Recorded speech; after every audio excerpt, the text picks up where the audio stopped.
อ๋อทุกคนมาต่อแบบนี้เขาก็สิมาถ่ายมื้ออื่นแล้วกลับขึ้นมาถ่ายต่ออีกเนาะมารอเบิ่งงานเทศกาลอาหารเพิ่นอยู่ทางหน้าเป็นพาเข้าลาวอย่างประมาณนี้แหละเดี๋ยวไปรอเบิ่งเนาะ เบิ่งภาพบรรยากาศสดๆไปโอ้ไปนี่มันสิหมดแล้วได้ซากบ่27%ยังอยู่เนาะน่าจะยังคนกำลังมาตอนสำนี้นะ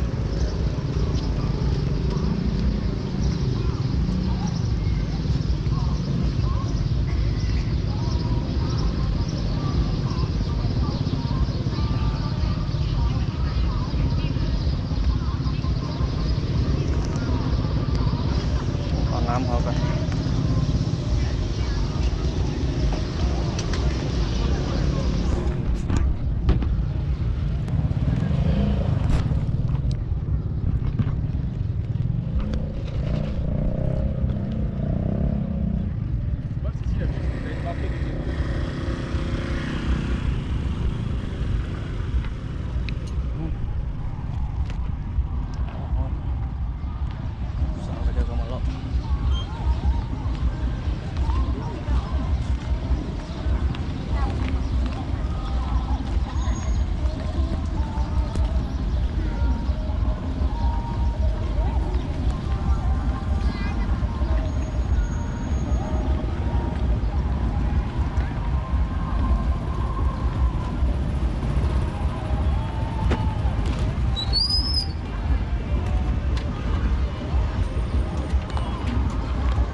นี่บรรยากาศสดๆเลยทุกคนเลย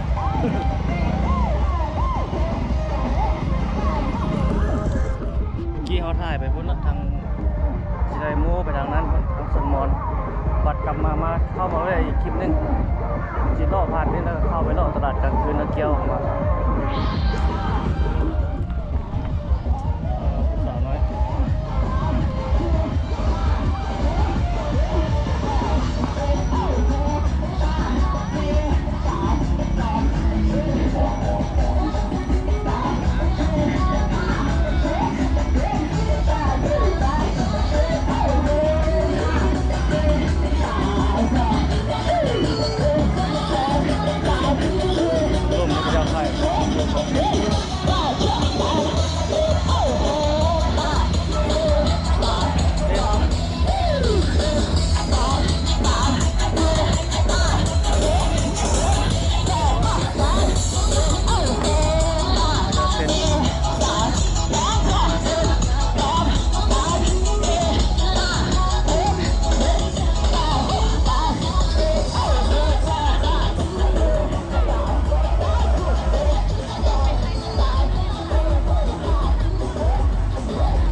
เดินแบบเนาะ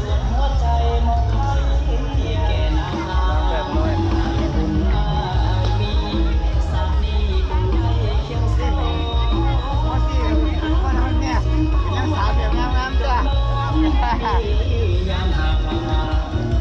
จะอยู่เคียงสา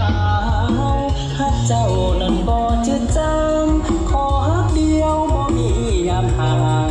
โอ้นวลนางอย่าลืมเถิดนา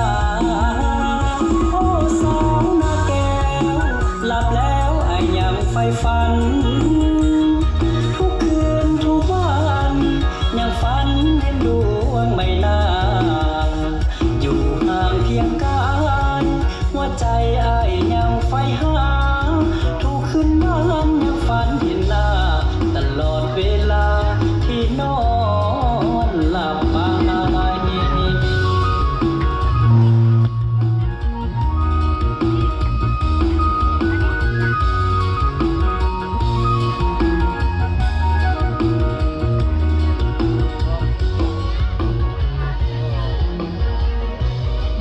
ไปแล้วโอ้ยหลายเลย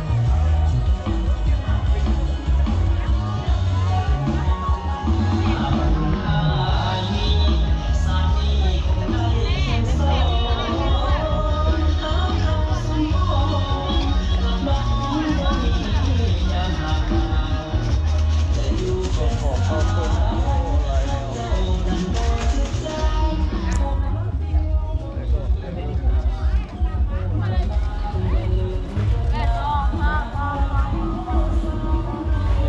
พวกนั้นจะมีคือกันเป็ดไก่ดูปิ้งปลา Hier zit je net op de barbecue. Gewoon, je kan in de verder. Je gaat weer de dag.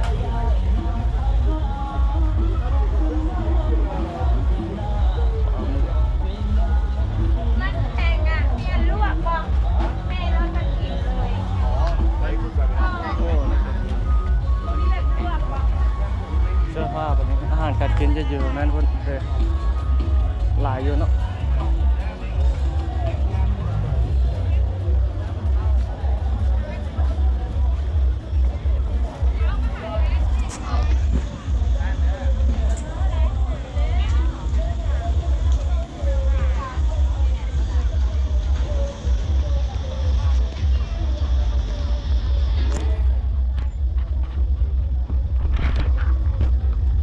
ทางรูปไม่มีสไลเดอร์เดี๋ยวหาที่สากโทรศัพท์ไปสากกล้องไปนำเลยบัดนี้แต่สากกล้องกันทางรูป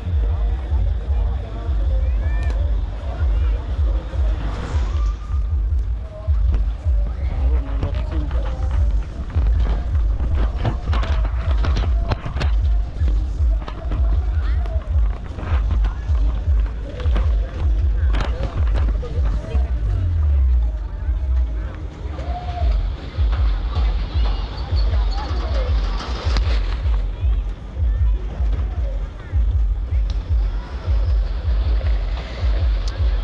เลาะไปต่อ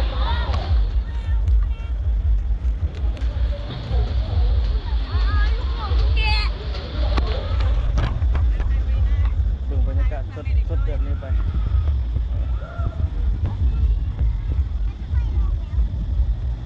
ย่างเข้าไปบดโซนเจ้าขายเสื้อผ้าพวกนี้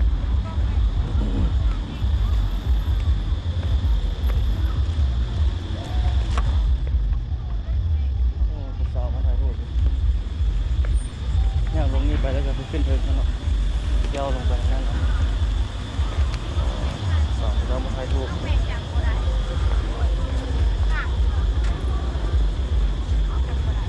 ไก่พวกแบบว่าโมนะไก่ไก่ไก่จมูกเลย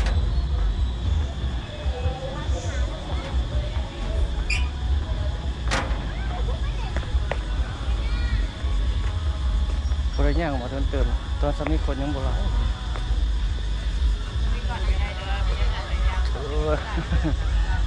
ได้แล้ว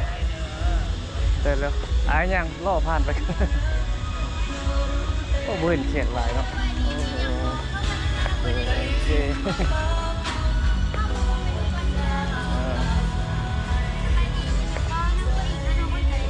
หลอกกันเด้อโอ้มีหลายเนาะ มีร้านอาหารตามสั่งกับมีข้าวเปียกข้าวซอยกับมีเราจะปิ้งก้อนกระได หลอกกันเด้อ สบายดีกินยำโบนะงั้นทำก้อนกระไดเด้อนั่งโต๊ะพักปิ้งข้างนี้ก้อนกระไดหรือนั่งข้างในกระไดคนนู้นก้อนกระไดเด้อ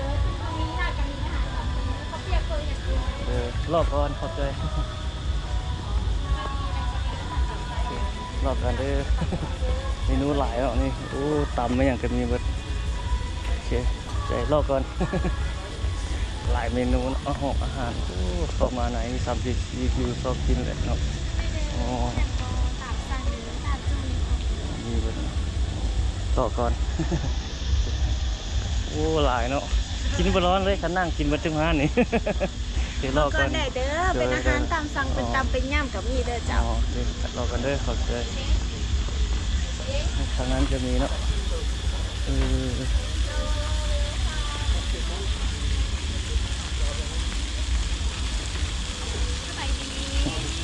รอกันเด้อ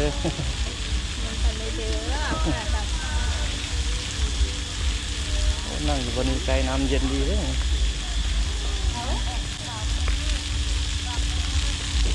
จุดนี้ไกลน้ำนี่เย็นดีตัวนี้น้ำเป็นโอ้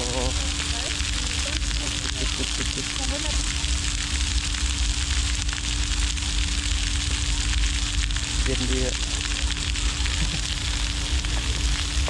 น้ำขึ้นแต่ไฟนะทางเพื่อนก็มีคนย่างอยู่เดี๋ยวทุกคนหล่อไปเรื่อยๆขึ้นเทิง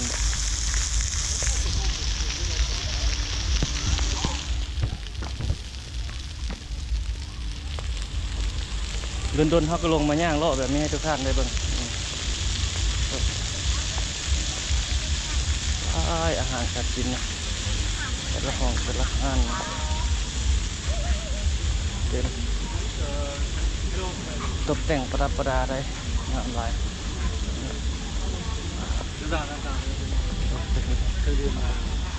ตอบกันเลยตอบกันเลยโอ้หลายอาหารทุกคนเมนูนี่มันยังเต็มเลย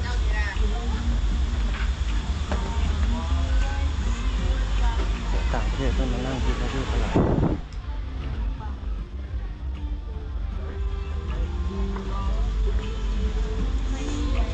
รอกันเด้อ มากันได้เด้อ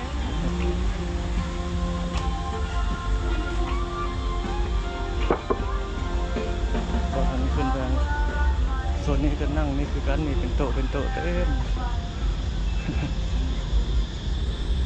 เลี้ยนหดอันนี้ก็เลี้ยนหดขึ้นเทิงแล้วขึ้นนี้แล้วก็ลงขึ้นทางนั้นพุ่นละโอ้ทางเทิงนี่ผู้สาว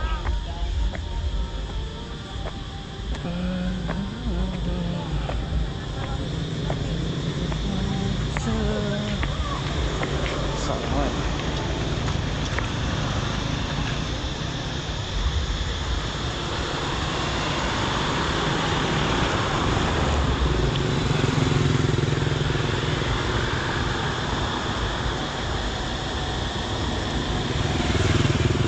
เราข้ามทางไปทาง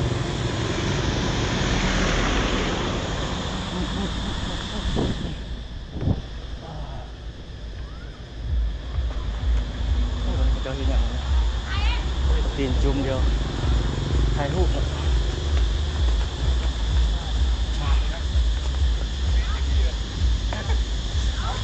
เอาสิย่างทอดสีหอมมาได้คนทุกคนกินเนี่ยคิดผาเลาะย่างเห็นโซนขายของอาหารการกินไป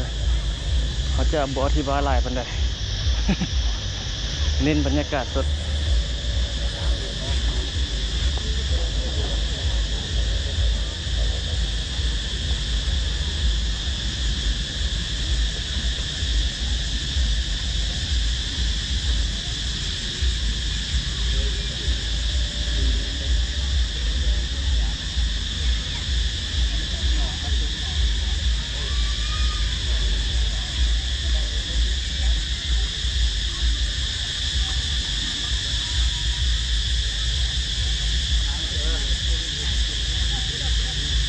คนก็บ่หลายปันใดเนาะจะมีอยู่แต่ว่าบ่หลายปันใด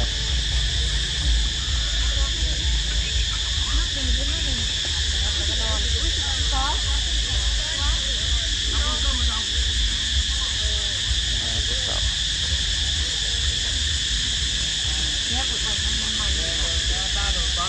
โอ้เสียงนี่ห้องนี่ไหลจัดกันโอ้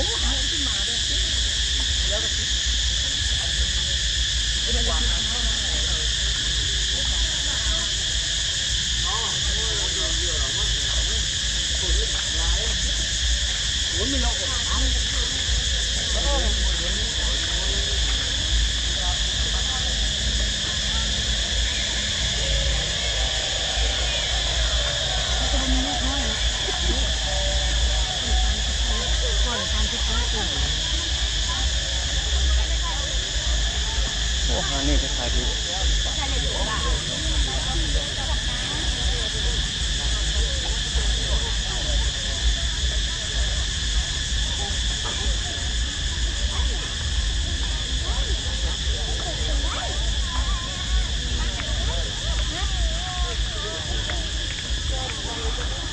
เลาะไปเรื่อยๆ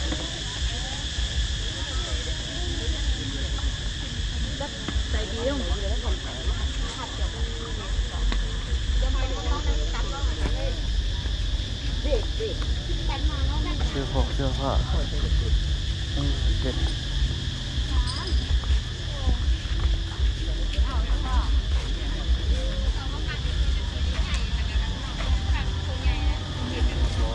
เครื่องประดับ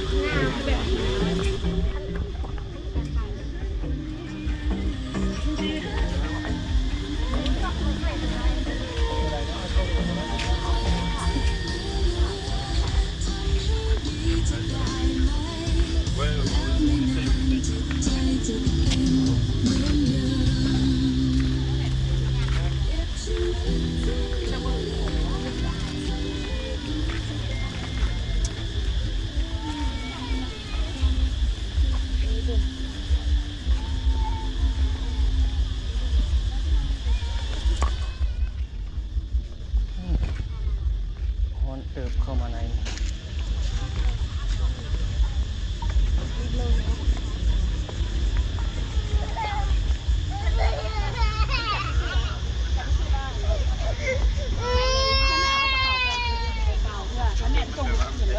ไม่รู้จะทำอะไร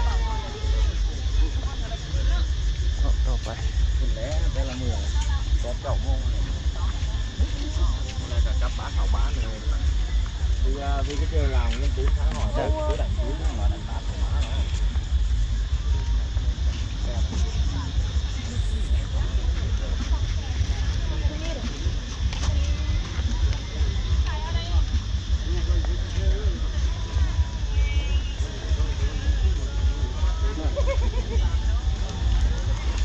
của má nó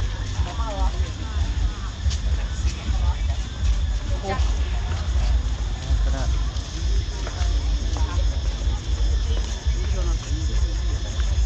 มี3 โซน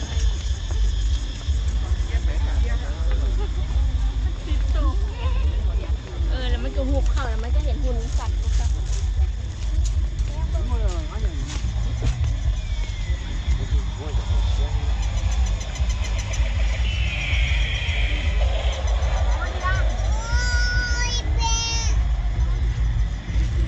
จักนาทีแล้วโอ้โห19 นาทีครับเบิ่งสดๆไปเลยทุกคนเลยเบิ่งวิถีชีวิตของชาวเวียงจันทน์ในยามแลงฮอด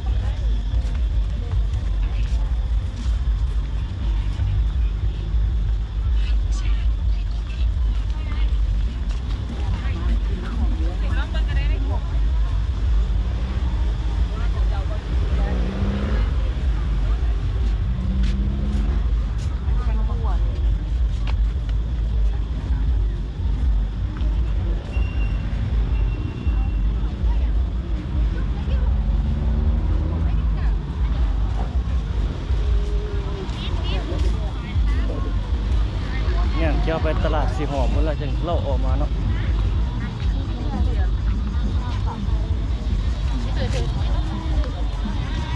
เรียนบรรยากาศสดเล่าสด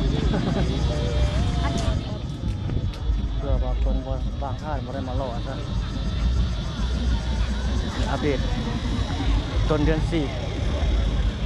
วันที่2เดือน4 2026รอดตลาดกลางคืนแคมป์ของไปพูดกันยังได้อีกเดี๋ยวเราจะไปทางนี้ละ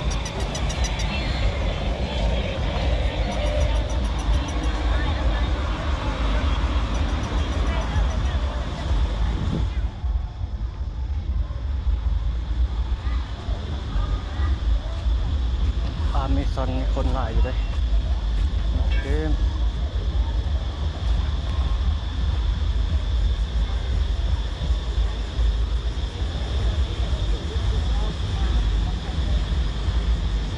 ย่างกำลังกายทุกคน เมื่อวานนี้เมื่อก่อนเนาะเราไปย่างอยู่เขตถนนล้านซากมื่อนี้มาย่างอยู่เขตนี้ให้ทุกคนได้เบิ่งได้ชมเป็นบรรยากาศสดๆไป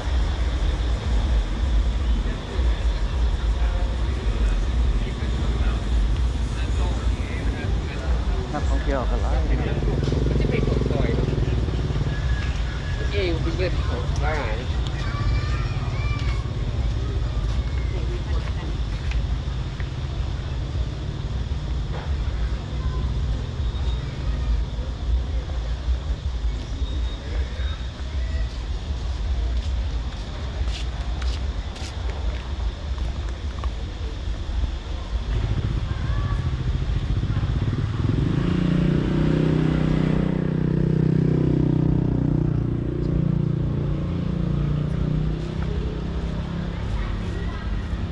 โดยนั่นเป็นห้างอาหารเป็นเบียร์โอ้มีผู้สาวเนาะ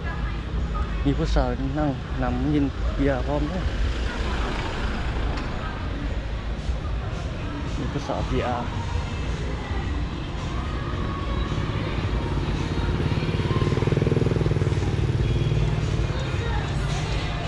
แคมป์ของเขตเมืองจันทบุรีล่าสุดเด้อทุกคนพาย่างเลาะย่างชม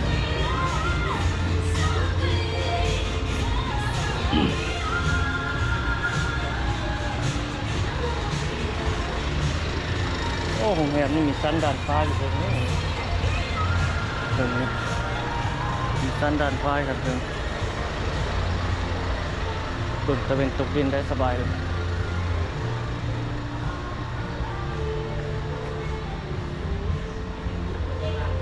อาหารของเพื่อนมีหลายอย่างเหล้าไวน์ วันนี้ก็ยืนดูปีปลาในปอที่ ท่านถามตะบันไปยังมีโอเคนะว่าเพื่อนคนเดียวอย่าง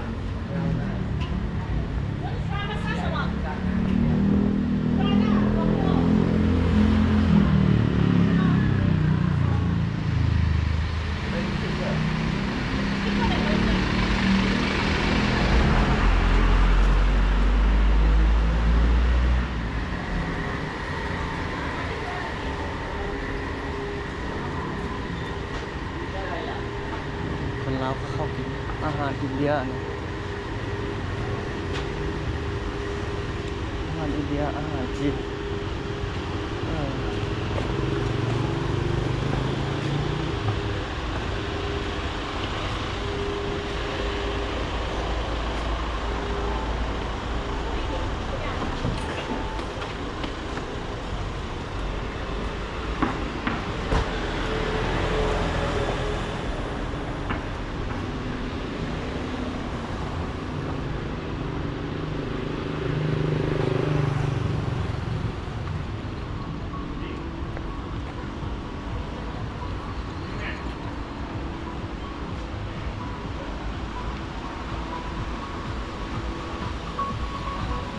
ไหนมีขายเหล้าขายไวน์ทำด้วยเนาะ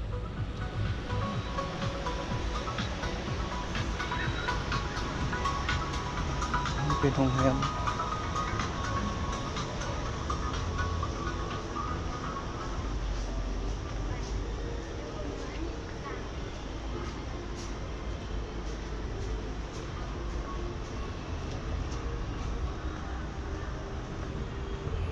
ย่างไปต่อโอ้เฟอร์นิเจอร์เต็มในนี่ถ้าผู้ใดอยากซื้อเนี่ยมานี่รถทุกคน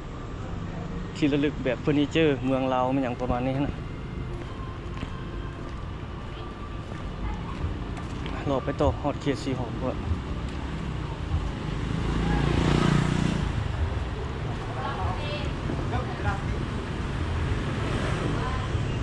เป็นร้านอาหารแบบนี้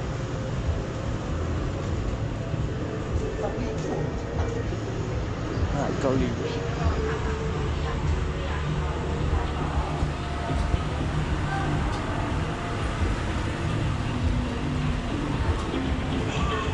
แถวนี้มีผับมีบาร์หลายบนกินเหล้ากินเบียร์นะเว้นผับบาร์เราเป็นห้านกินดื่ม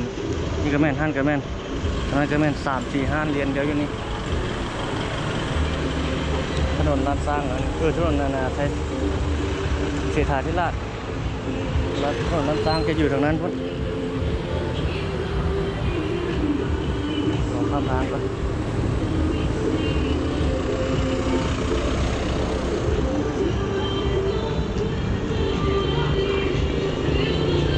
ตอกโรตี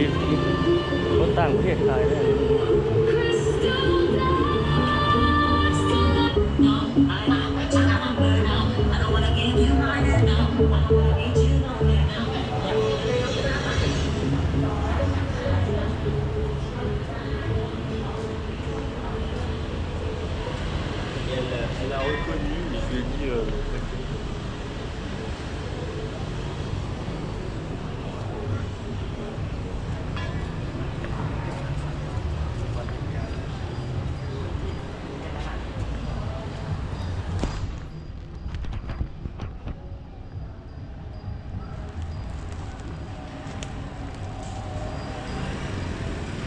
บ้านหายโศกเมืองจันทบุรีนครหลวงเป็นจันทร์เขตนี่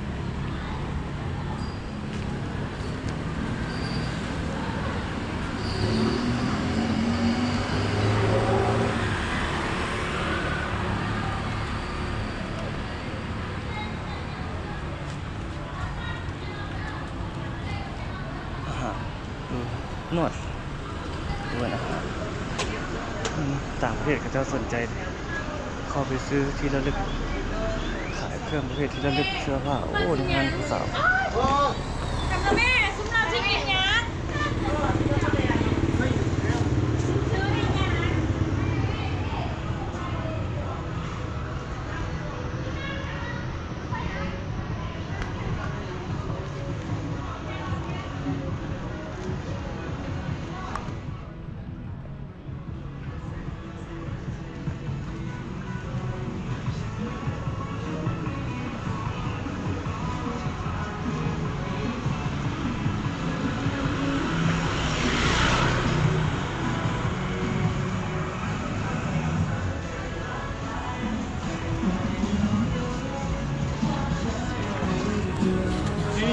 เข้าดูไหม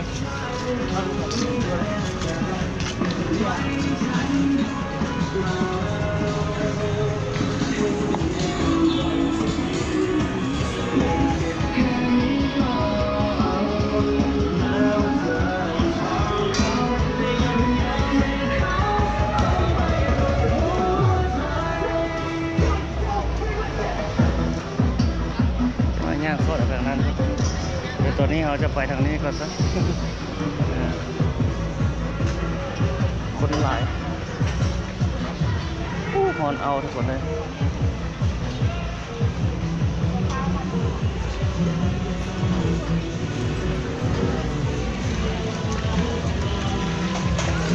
ขนมยืนนี่เลยนะขนมโรตีเผือก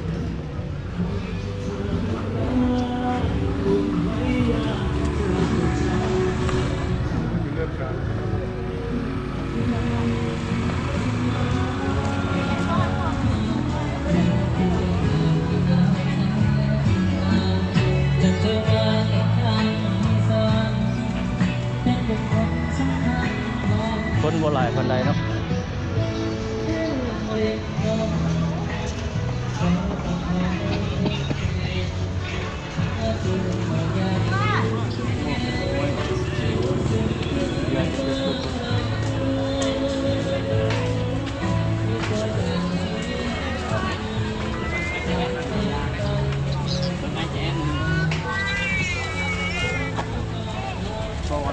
ไม่อยู่จะอยู่ที่ไปว่า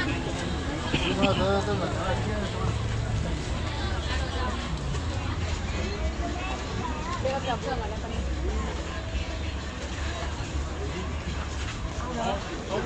เ ไป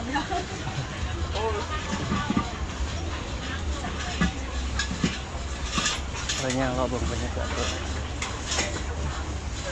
หัวหางกินอะไรย่าง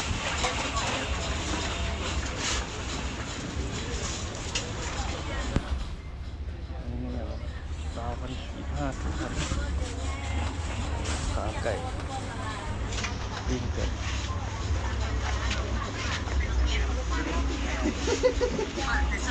เห็นแล้วป่ะ เหมื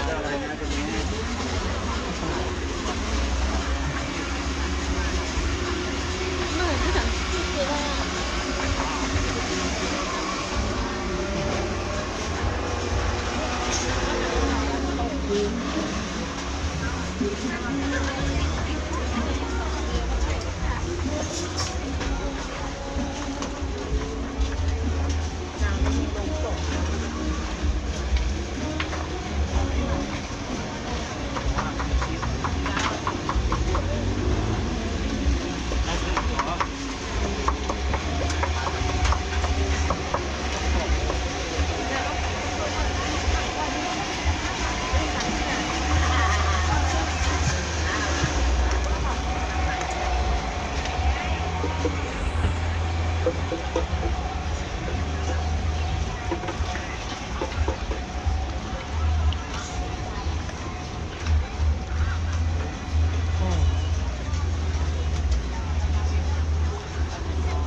เราไปที่เอาออกมาตัวนี้ซะบอกมานำปั่น30 นาที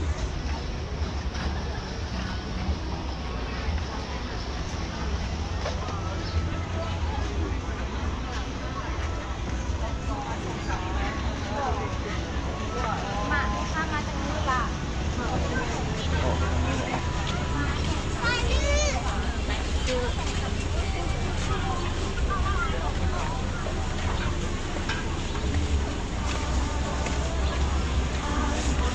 มีสงกรารมาให้คนมาแถวนี้มันเต็มเลย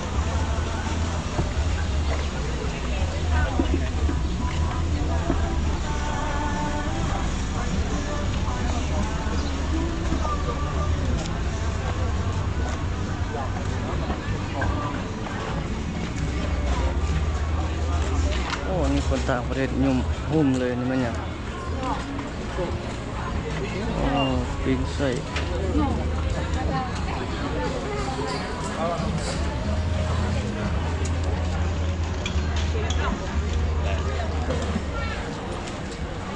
รอบกับคืนละ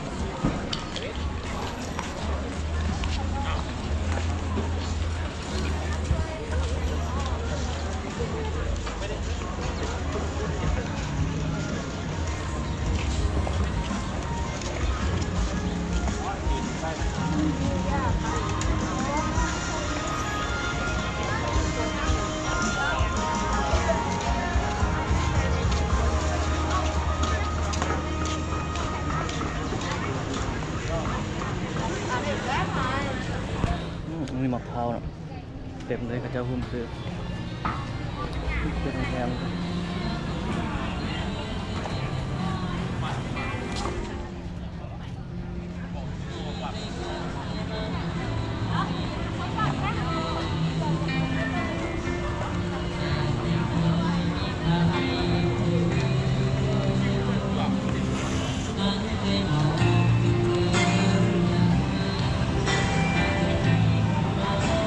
เงี้ยโลกแบบนี้ได้หลายเติมนาทีครับโดยโอ้35 นาทีสำหรับคลิปย่างนี่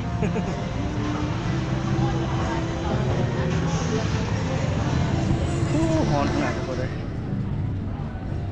นี่ก็รอต่อไปเบิ่งบรรยากาศไปนำเดียว บรรยากาศสดๆเลยแต่บนได้มีเสียงเพลงก็จะแก้ไขลบออกเอาไปลบอยู่หลังบ้าน YouTube เนาะนลบได้เข้าไปแก้ไขภายหลัง ถ้าเพลงได้มันติดลิขสิทธิ์จัมโบ้3 ล้อจอดอยู่นี่แหละ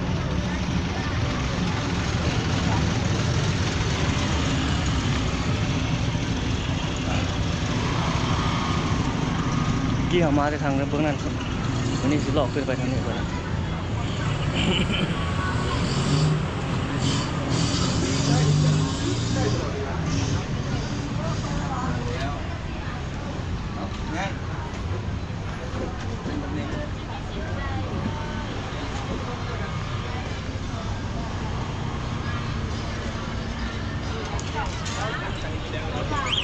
หลายอยู่ด้วย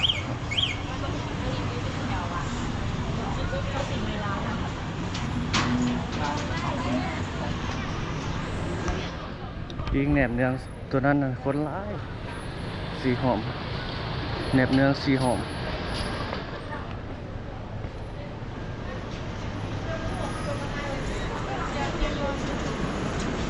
บ่อ้อยเมื่อบ้านนั้นบ่ใช่บ้านเราตั้งหวยตั้งที่บ้านเมื่อไหร่แล้วก็ช่วงเดียว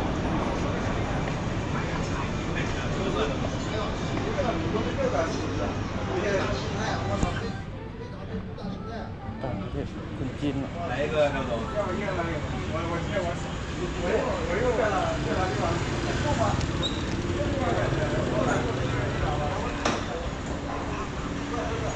โอ้เขายังบ่ได้ซื้อเลขครั้งนี้มานี่มันออกทุกมื้อละเลข มันจันทร์ก็ออกอังคารก็ออกพุธก็ออกพฤหัสก็ออกศุกร์ก็ออกอาทิตย์หนึงออก5 เทื่อบอกในเสาร์อาทิตย์สั่งที่ซื้อสั่งที่รุ่นโชคยามนี้รุ่นทุกมือฝันดีทุกมือหัวหนึ่งนำเห็ดตูเป็นหญ้าแบบนี้เป็นนั่นนี่เป็นทับเป็นบายน้ำติดบายเรา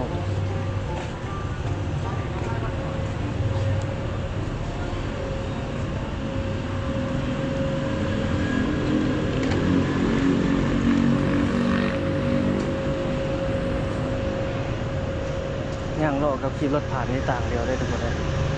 โอ้นี่จะเอารถมาโซ่ไว้นี่บอกผู้โชคดีรับรางวัลอันนี้มันเป็นบริษัทเนี่ยโอ้หวยเรามาโซ่ไว้นี่รุ่นรถจัดนักวงโลโอ้ทางหน้าเขานี่คนหลายอันนี้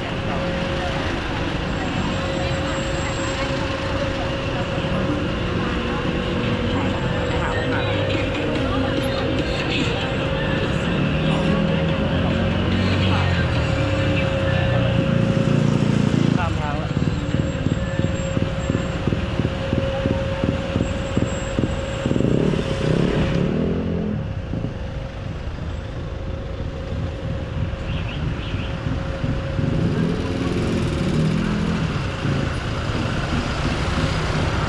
รถมาหลาย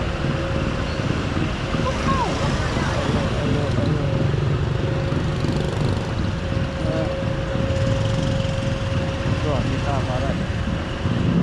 ดีใจสิ่งของดีใจพร้อมต่อ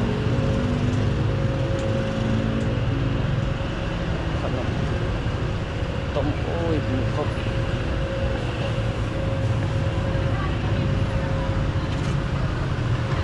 ผู้สาวก็ซื้อขนมมาดีๆโอ้รถจักรมันไปผิดทางนี่เลยก็ผู้สาวขนมเลย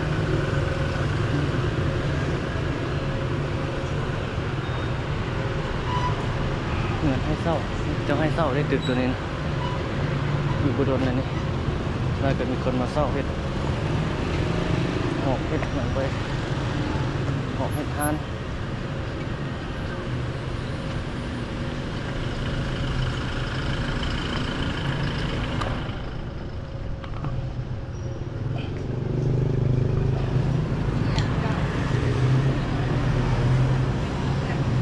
จันหอมสอง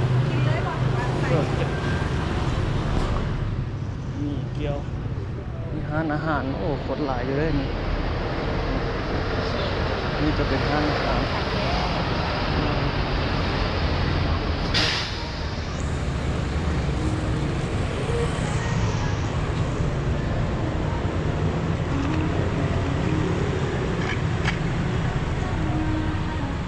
ทางนั้นก็เป็นร้านเป็นบริษัทนี่อย่างต่างๆ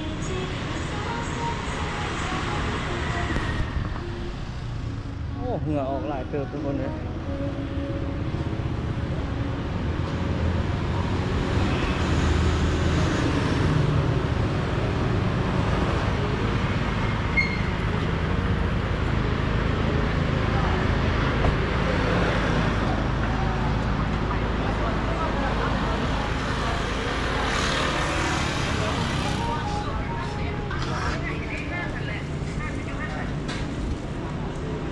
านอาหารจีน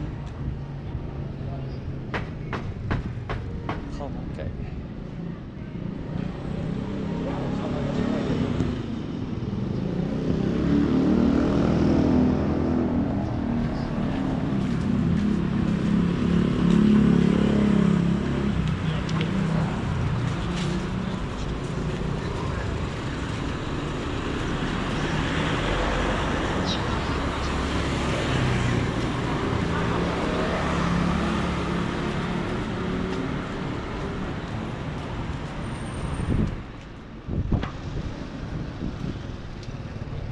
ี่รถมานี่มาแต่ทางสนามบินบ่ได้นี่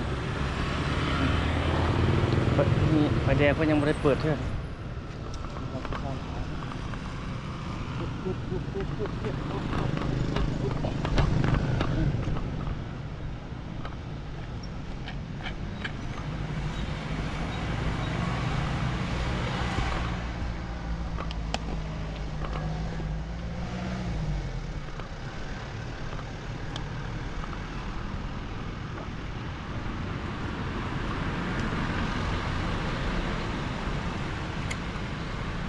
คนอันย่างไปข้างหน้าเขานะทุกคน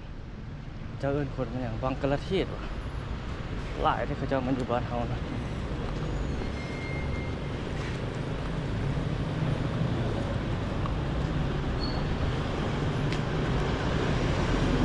เวียงจันทร์ในยามค่ำคืน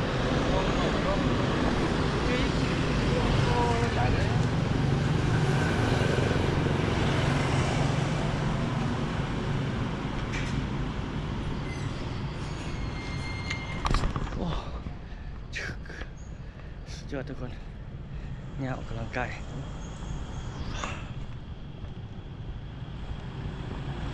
ไปซื้อหรือว่าปีขวาซะเนาะปีซ้ายซะเนาะเข้าไปทางนี้สอดออกนั้นแล้วย่างโลกทางนั้นนี่ทุกคนเอาหาย่างโลก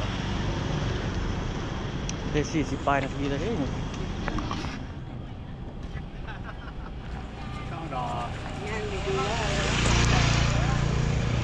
โอ้เข้ามาซอยนี้อยากมืด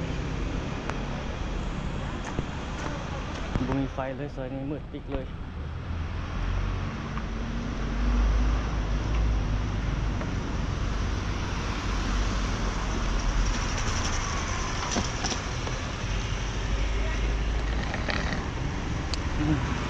ให้ดูดน้ำ น้ำก้นสีน้ำอ้อยโอ้เมื่อยเติบเมื่อยขา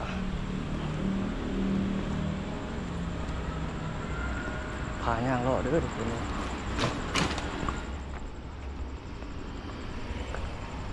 เขาพอมีสอดโอถนนเจ้าฟ้างุ่มนี่ก็เป็นโรงแรมเลยนี่เป็นร้านอาหารเป็นอย่างน่าจะเป็นผับเป็นห้านกินดื่มอย่างประมาณนี้ตัวนึงโอ้รถคันนี้ครับเลยรถรุ่นเก่าโอ้ร้านอาหารนี่อยู่ทางร่มพร้อมเลยเนาะ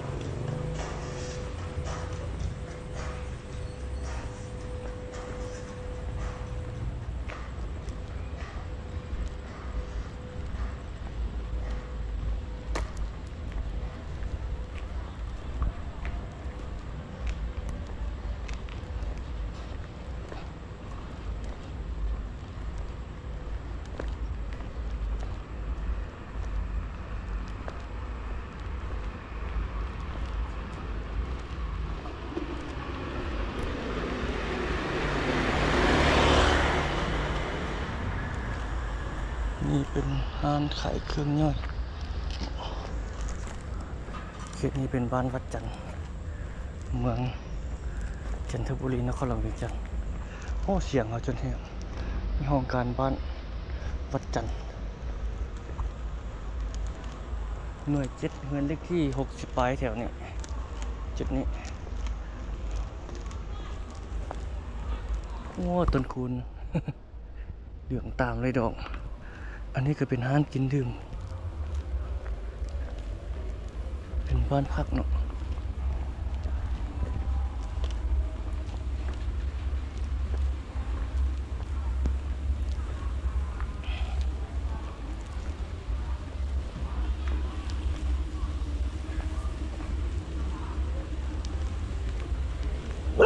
โอ้มาอยู่ในเมืองเฮา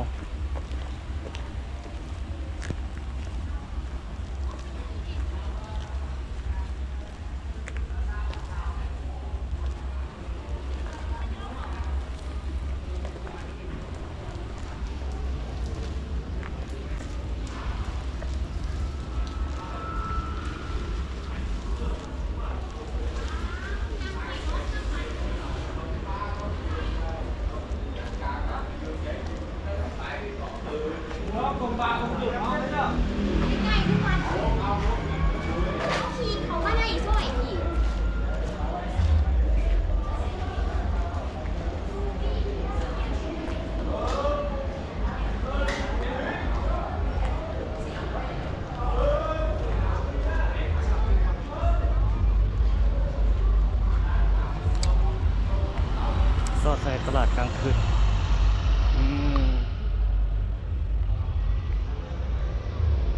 ถนนจะฟังงุ่มตอนนี้เลาะลงไปข้างหน้าพุ่น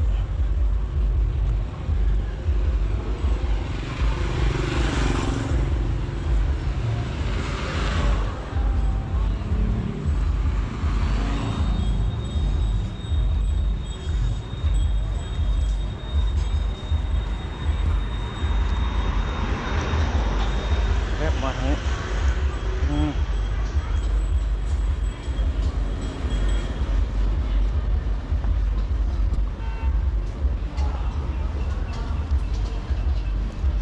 ร้านฝือร้านข้าวเปียก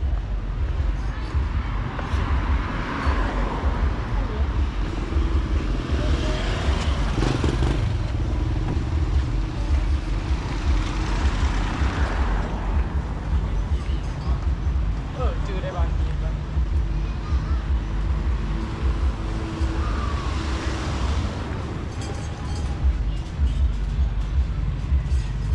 เรียบเข้ามาเนี่ย น้ำเลยทางในนี่เขาเจ้ากำลังก่อสร้างอยู่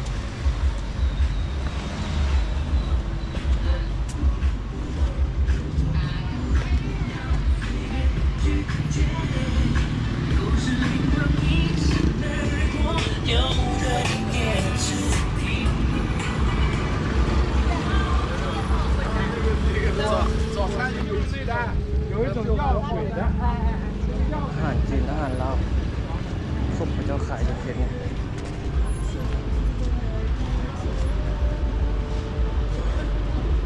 ปลาหมกปลาหมึกไข่ดอกไข่ลูกสอง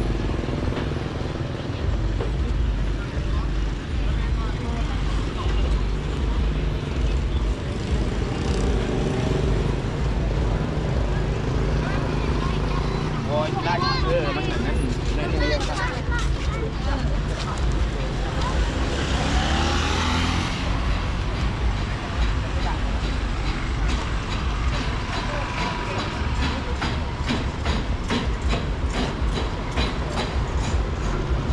ข้ามทาง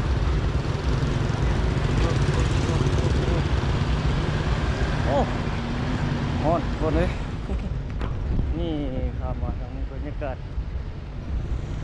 โอ้มานั่งอยู่บนใกล้ๆนี่น้ำเย็นดิเกิดในปานตาดเลยทำมาเลยยังเกินข้ามทางไปทางนั้น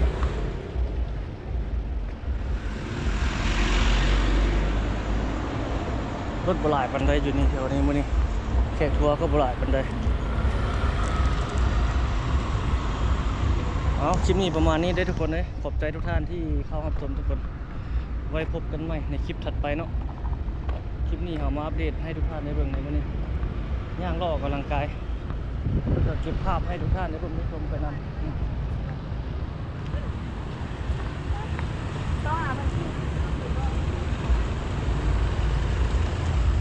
เอาละจัดแล้วก็สิกราฟเดี๋ยวก่อนเลยโอ้ดอกคูณนี่ตามเลย าวสมควรเนาะคลิปนี้ก็ได้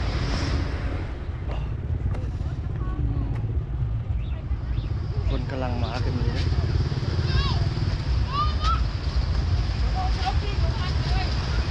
โอ้รถจักรหลายแล้วบัดนี้นี่2 เลนเลยพวกนั้นก็มีพวกนี้ก็มี คนกำลังมาเนาะไปพบกันใหม่ทุกคนเลยคลิปนี้ไปก่อนพบกันใหม่โอกาสหน้าคลิปหน้า